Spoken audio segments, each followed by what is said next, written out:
Morning students, आज हम प्रकाश संश्लेषण के चक्रीय प्रकाश फॉस्फेटीकरण पथ का अध्ययन करेंगे। इसे साइक्लिक फोटोफॉस्फोराइलेशन भी कहा जाता है। फोटोफॉस्फोराइलेशन शब्द का क्या अर्थ होता है? जैसा इसके नाम से ही ज्ञात हो रहा है, फोटो शब्द का अर्थ होता है प्रकाश और फॉस्फोराइलेशन का अर्थ होता है एटीपी का निर्माण। प्रकाश की उपस्थिति में एटीपी के निर्माण होने की जो प्रक्रिया होती है उसे फोटोफॉस्फोराइलेशन कहा जाता है। इसके आगे एक शब्द और जुड़ा हुआ है जिसे अपन साइक्लिक कहते हैं। साइक्लिक, ये फोटोफॉस्फोराइलेशन तो है, यानी प्रकाश की उपस्थिति में एटीपी का निर्माण तो हो रहा है, लेकिन चक्रीय प्रक्रिया में हो रहा है। ये चक्रीय का अर्थ है जब कोई चीज़ जहाँ से शुरू हुई है वहीं पर आकर ख़त्म होती है तो वो प्रक्रम चक्रीय कहलाता है। तो ये जो प्रक्रिया है जिसे अपन साइक्लिक फोटोफॉस्फोराइलेशन कहते हैं, इसके चरणों के बारे में अब अपन अध्ययन कर लेते हैं। तो इस प्रक्रिया में केवल फोटोसिस्टम फर्स्ट जो होता है वो भाग लेता है। ये जो फोटोसिस्टम फर्स्ट होता है उसको अपन P700 भी कहते हैं। दो प्रकार के फोटोसिस्टम्स होते हैं, एक होता है P680 जिसे कहा जाता है फोटोसिस्टम सेकंड, और एक होता है P700 जिसे कहा जाता है फोटोसिस्टम फर्स्ट। तो ये जो साइक्लिक फोटोफॉस्फोराइलेशन होती है इसमें केवल एक फोटोसिस्टम भाग लेता है जिसका नाम होता है फोटोसिस्टम फर्स्ट। फोटोसिस्टम फर्स्ट जो होता है उसको P700 कहा जाता है और उसका जो रिएक्शन सेंटर होता है वो क्लोरोफिल का अणु होता है। P680 का रिएक्शन सेंटर भी क्लोरोफिल का अणु होता है और P700 का जो रिएक्शन सेंटर होता है वो भी क्लोरोफिल का अणु होता है। तो इस प्रक्रिया की शुरुआत कैसे होती है? सबसे पहले जैसा आप जानते हैं कि ये जो प्रक्रिया है ये फोटोसिंथेसिस का एक प्रोसेस है, तो प्रकाश की उपस्थिति में ही संपन्न होगी। तो जब सनलाइट पड़ती है, यानी सूर्य का जब प्रकाश पड़ता है, किसके ऊपर पड़ता है?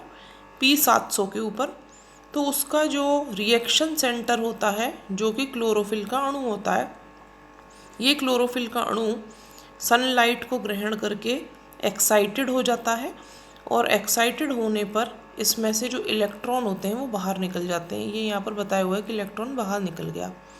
अब ये जब इलेक्ट्रॉन बाहर निकल गया क्लोरोफिल अणु में से, तो इलेक्ट्रॉन का त्याग कर कर क्लोरोफिल अणु जो होता है वो ऑक्सीकृत अवस्था में आ जाता है, ऑक्सीडाइज्ड हो जाता है।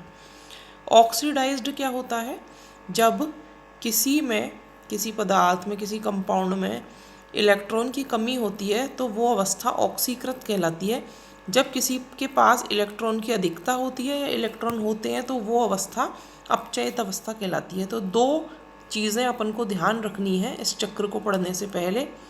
पहला, ऑक्सीकृत अवस्था। ऑक्सीकृत अवस्था का अर्थ होता है किसी के भी पास इलेक्ट्रॉन की कमी। यदि इलेक्ट्रॉन की कमी है दैट मीन्स कि वो ऑक्सीकृत अवस्था में है। दूसरी चीज़ जिसे आप कहते हैं रिड्यूस्ड स्टेट, यानी अपचयित अवस्था। रिड्यूस्ड स्टेट क्या होती है? यदि किसी के पास भी इलेक्ट्रॉन की अधिकता है, यदि इलेक्ट्रॉन है उसके पास, तो फिर वो रिड्यूस अवस्था में होगा।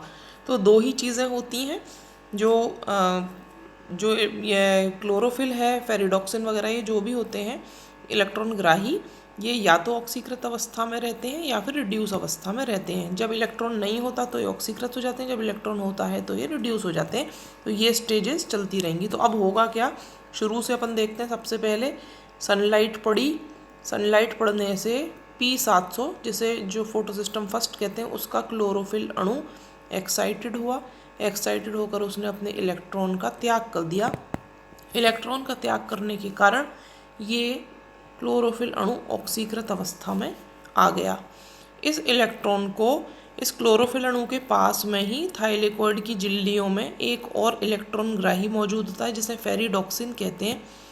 इस त्यागे गए इलेक्ट्रॉन को फेरिडॉक्सिन नामक ग्राही ने ग्रहण कर लिया। फेरिडॉक्सिन इलेक्ट्रॉन ग्रहण करने से पहले ऑक्सीकृत अवस्था में था, परंतु इलेक्ट्रॉन को ग्रहण करने के बाद रिड्यूस्ड या अपचयित अवस्था में आ गया है। रिड्यूस अवस्था में आने का मतलब इसके पास अब इलेक्ट्रॉन है। जैसे अपन के पास कोई चीज़ नहीं है तो अपन के पास उसकी कमी है, परंतु जब वो चीज़ अपने पास आ जाएगी तो फिर अपने पास उसकी कमी नहीं रहेगी। तो किसी चीज़ का ना होना अपन समझ लें, जैसे इलेक्ट्रॉन का ना होना ऑक्सीकृत अवस्था, इलेक्ट्रॉन का होना अपचयित अवस्था।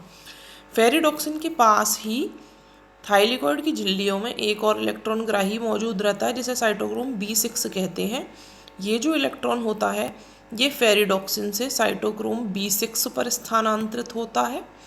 साइटोक्रोम B6 को जब फेरिडॉक्सिन अपना इलेक्ट्रॉन दे देता है तो इलेक्ट्रॉन का त्याग कर कर, अब क्योंकि फेरिडॉक्सिन पे इलेक्ट्रॉन रहा नहीं, उसने अपना इलेक्ट्रॉन साइटोक्रोम B6 को दे दिया, तो जो फेरिडॉक्सिन अभी तक रिड्यूस स्टेट में था अब वो ऑक्सीकृत अवस्था में आ जाएगा। तो क्लोरोफिल ऑक्सीकृत अवस्था में, क्योंकि इलेक्ट्रॉन इसने अपना फेरिडॉक्सिन को दे दिया, फेरिडॉक्सिन ने अपना इलेक्ट्रॉन साइटोक्रोम B6 को दे दिया, तो ये भी वापस से ऑक्सीकृत अवस्था में आ गया। और साइटोक्रोम B6 आ गया रिड्यूस्ड स्टेट में। अब साइटोक्रोम B6 अपने इलेक्ट्रॉन को साइटोक्रोम F को दे देता है। साइटोक्रोम F के पास ही झिल्ली में एक और ग्राही मौजूद होता है जिसे प्लास्टोसाइनिन कहा जाता है। तो साइटोक्रोम F से जो इलेक्ट्रॉन होता है वो प्लास्टोसाइनिन को चला जाता है। प्लास्टोसाइनिन के पास ही वही क्लोरोफिल अणु मौजूद है जिसमें से कि इलेक्ट्रॉन शुरुआत में निकला था। तो प्लास्टोसाइनिन जो है उससे इलेक्ट्रॉन वापस से चला जाएगा P700 के क्लोरोफिल अणु में। P700 का क्लोरोफिल अणु क्योंकि ऑक्सीकृत अवस्था में था, यानी उस पर इलेक्ट्रॉन की कमी थी, तो उसमें इलेक्ट्रॉन ग्रहण करने की टेंडेंसी थी।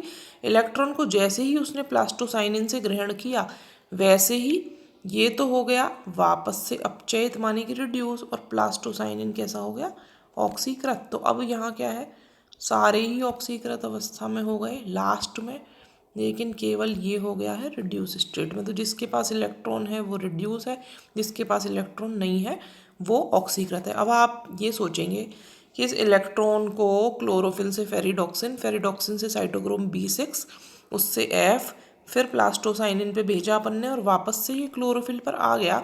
तो ये चक्र में जो इलेक्ट्रॉन घूमा इससे क्या फ़ायदा हुआ अपन, मतलब इस प्रक्रिया का क्या यूटिलिटी है, क्या यूज़ है, क्यों हो रही है ये प्रोसीजर, उसका कारण भी अपन समझ लेते हैं। कि हर बार जब इलेक्ट्रॉन एक इलेक्ट्रॉन ग्राही से दूसरे इलेक्ट्रॉन ग्राही पर जाता है तो कुछ मात्रा में ऊर्जा बाहर निकलती है।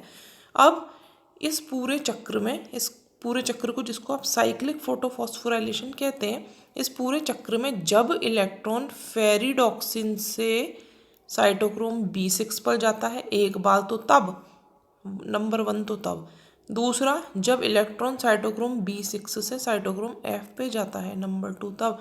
इन दो चरणों में कुछ ऊर्जा बाहर निकलती है जिस ऊर्जा का इस्तेमाल करके ADP से इनऑर्गेनिक फॉस्फेट की रिएक्शन होती है और ATP का निर्माण होता है। तो इन दो चरणों में ATP बनता है। तो इस प्रकार साइक्लिक फोटोफॉस्फोराइलेशन की प्रक्रिया संपन्न होने के बाद 2 ATP का विशुद्ध गेन अपन को हुआ है।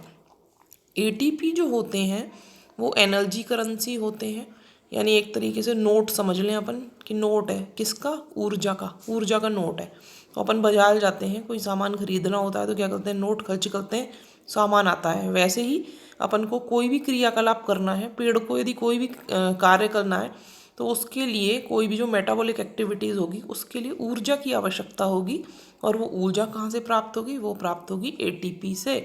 तो सारे ही जो क्रियाकलाप होते हैं ऑर्गेनिजम्स में, प्लांट्स में, वो ऊर्जा के द्वारा संपन्न होते हैं। तो ATP जो है उसका निर्माण हो रहा है इस प्रक्रिया में, तो 2 ATP बन जाते हैं। तो इस लिहाज से ये बेनिफिशियल है। तो ये साइक्लिक फोटोफॉस्फोराइलेशन के जो चरण है, ये तो अपन ने एक बार चक्र को देख लिया, अब अपन इसके जो स्टेप्स हैं उनको एक बार पढ़ लेते हैं कि सबसे पहले इसके क्या स्टेप्स हैं। कि साइक्लिक फोटोफॉस्फोराइलेशन में केवल फोटोसिस्टम फर्स्ट पार्ट लेता है। क्लोरोफिल अणु जो कि फोटोसिस्टम फर्स्ट का रिएक्शन सेंटर है, वो सबसे पहले प्रकाश की ऊर्जा को अवशोषित करता है, तो इससे अधिक ऊर्जा वाला इलेक्ट्रॉन बाहर निकलता है। इससे जो इलेक्ट्रॉन को त्याग करके जो क्लोरोफिल अणु होता है वो ऑक्सीकृत हो जाता है। इलेक्ट्रॉन जो बाहर निकला है क्लोरोफिल से उसको फेरिडॉक्सिन ग्रहण कर लेता है। फेरिडॉक्सिन एक्चुअली में होता क्या है, एक आयरन सल्फर युक्त एक प्रोटीन होता है फेरिडॉक्सिन। इलेक्ट्रॉन को ग्रहण करके जो फेरिडॉक्सिन है वो अपचयित हो गया। फेरिडॉक्सिन से इलेक्ट्रॉन साइटोक्रोम B6 पर जाता है, B6 से एफ पर जाता है, एफ से फिर प्लास्टोसाइनिन पर जाएगा और प्लास्टोसाइनिन से वापस से उसी क्लोरोफिल अणु में आ जाएगा जहाँ से कि वो इलेक्ट्रॉन बाहर निकला था, क्योंकि जहाँ से चक्र शुरू हुआ वहीं पर जाकर ख़त्म हुआ, इसीलिए इसे साइक्लिक फोटोफॉस्फोराइलेशन कहा जाता है। क्लोरोफिल अणु क्योंकि ऑक्सीकृत अवस्था में था इलेक्ट्रॉन त्यागने के पश्चात, इसीलिए उसकी टेंडेंसी थी इलेक्ट्रॉन ग्रहण करने की। इलेक्ट्रॉन ग्रहण करने के बाद ये वापस से रिड्यूस स्टेट में आ जाता है। जब इलेक्ट्रॉन एक ग्राही से दूसरे ग्राही में स्थानांतरित होता है तो थोड़ी मात्रा में ऊर्जा मुक्त होती है और उस ऊर्जा का उपयोग करके एटीपी का निर्माण किया जाता है। 2 चरण ऐसे होते हैं जिनमें ऊर्जा निकलती है। पहला, जब इलेक्ट्रॉन फेरिडॉक्सिन से साइटोक्रोम B6 में स्थानांतरित होता है, और दूसरा जब इलेक्ट्रॉन साइटोक्रोम फेरिडॉक्सिन से एक तो B6 में जाएगा और एक B6 से F में जाएगा। इन 2 चरणों में एटीपी का निर्माण होगा। तो इस प्रकार साइक्लिक फोटोफॉस्फोराइलेशन द्वारा जो कुल लाभ होता है वो होता है 2 एटीपी अणुओं का। तो इस प्रकार ये प्रक्रिया संपन्न होती है। नेक्स्ट होता है नॉन साइक्लिक फोटोफॉस्फोराइलेशन, वो अपन अगले वीडियो में देखेंगे। Thank you.